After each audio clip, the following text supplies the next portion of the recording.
Mishe Thua me Nedin dhe Joridën.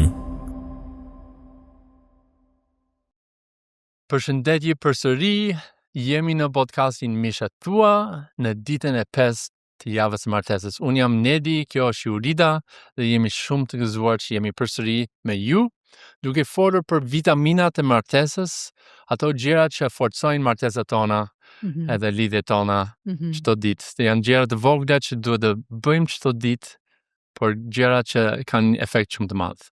Po, shumë të vërtet. Dje folem për respektin, apo jo? Po, folëm për respektin, edhe respekti në martes është si atë dritë që Si djeli. si dielli, që bën dy partnerët të ndihen të vlerësuar, të parë, të sigurt me njëri tjetrin. Edhe pse jemi kaq ndryshëm nga njëri tjetrin, ky respekt është diçka shumë që sjell një kënaqësi, në Po, edhe është shumë e rëndësishme, apo është jo? shumë e rëndësishme, po. Por edhe vitamina që do flasim sot, është prap e rëndësishme, apo jo? Ose është shumë e kushtueshme. Është arçi kushtueshme si floriri vet. Është koha. Po. Koha është florir, Po. është edhe një vitamin që forcon martesën tonë. Në fakt, jetët tona ka shumë kërkesa, jemi shumë të sënë me gjëra.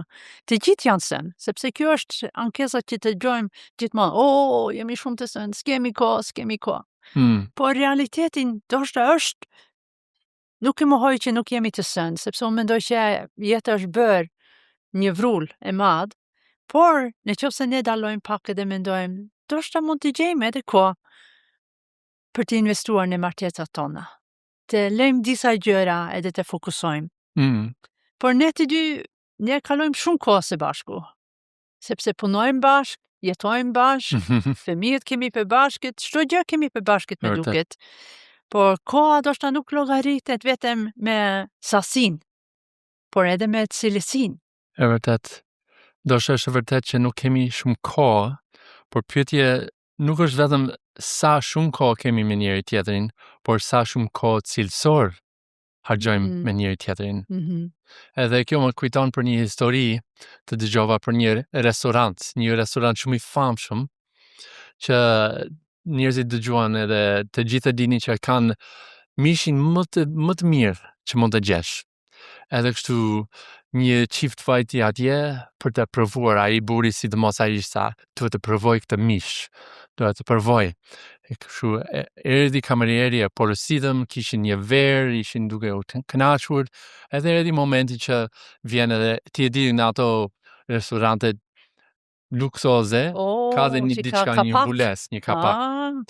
Edhe vendos pjatën në tavolinë, edhe heq kapakun, edhe shikon një copë mishi kaq i vogël si një monedhë. Edhe ai buri thot, ç'a është kjo? Ç'a është kjo? Edhe ai kamerieri tha, por është mishi më i mirë, është shumë cilësor. Po, duhet të jetë. Shumë cilësor.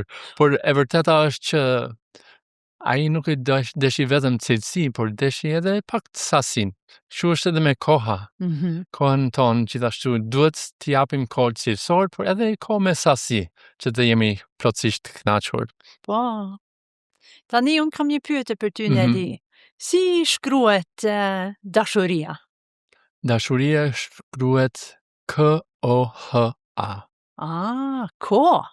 Po. Që dashuria është njësoj si kohë që kalojmë së bashku. Së paku është një mënyrë që mund të tregojmë dashuri, është mënyrë shumë e fuqishme. Në fakt, ne kemi kaluar 30 vite bashkë, apo jo? Kemi patur edhe fëmijë të vegjël, kemi 3 kalamaj që janë rritur, por kur fëmijët ishin të vegjël, ne me vërtet jemi përpjekur të kalojmë edhe kohë vetëm ne të dy.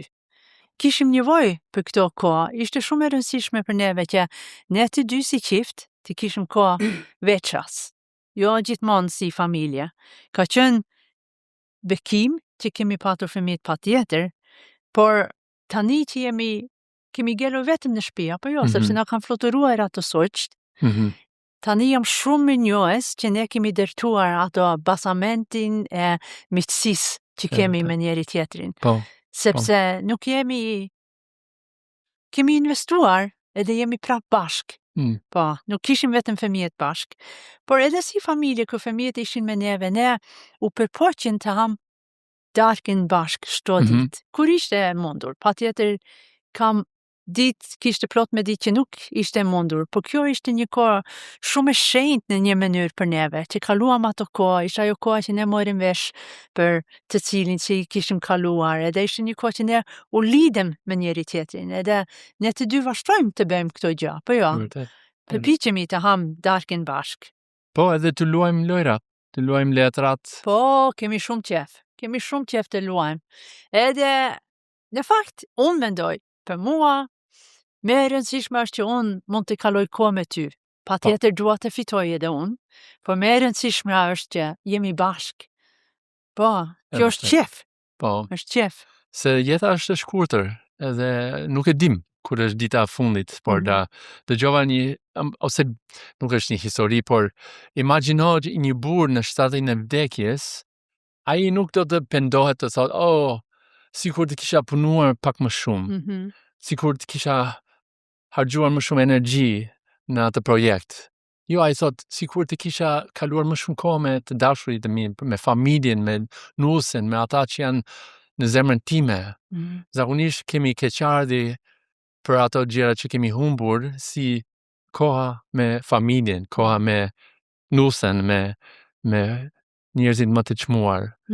Edhe nuk duam të jemi pishmend në fund të jetës që pse nuk i dhash prioritet familjes time. Shumë e vërtet. Edhe sidomos ne burrat, ne kemi mundësi të vendosim prioritete. Është e rëndësishme për mua të them, në shtëpinë time familja do të jetë e para, në shtëpinë time martesa ime do të jetë prioritet. E vlerësoj këto gjë. Tani ne kemi plot me lule tek balkoni jon. Edhe kemi qef kaktusit, kemi qef gjithë llojin lulet, por tani lulet janë si në një mënyrë si martesa.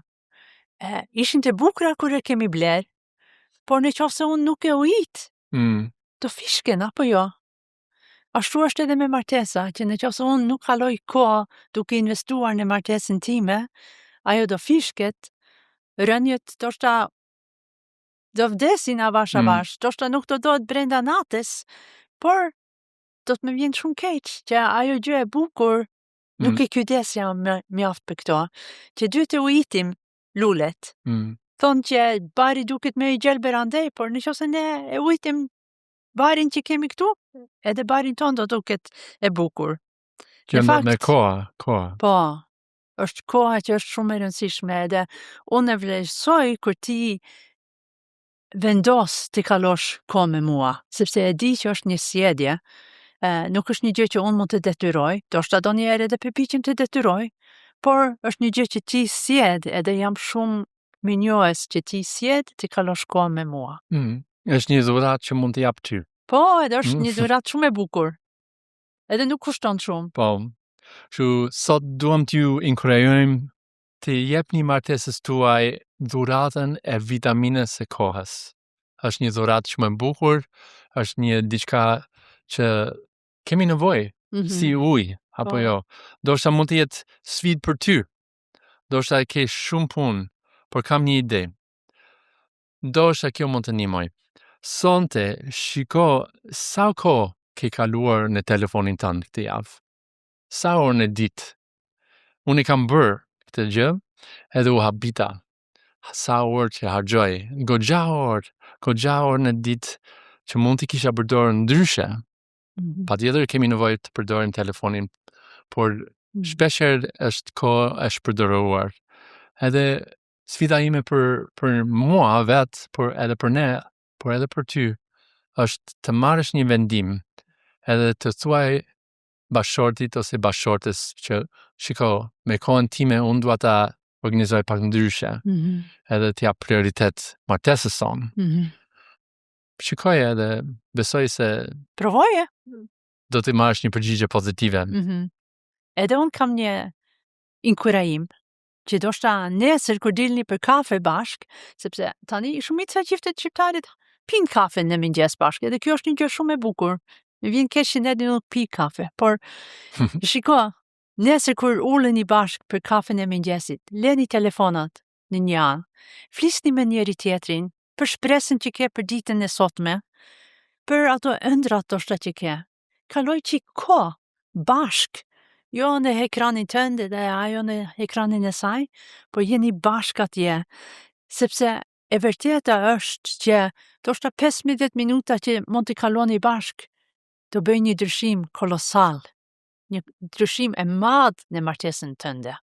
E vlen, edhe po, investo kohën tënde, mos jetë kohë e bosh, po jetë e bushur me ato gjë që mund të dani së bashku.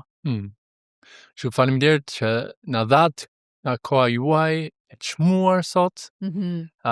Jemi shumë të gëzuar që jeni me ne. Shpresoj të shihemi nesër për një vitamin tjetër.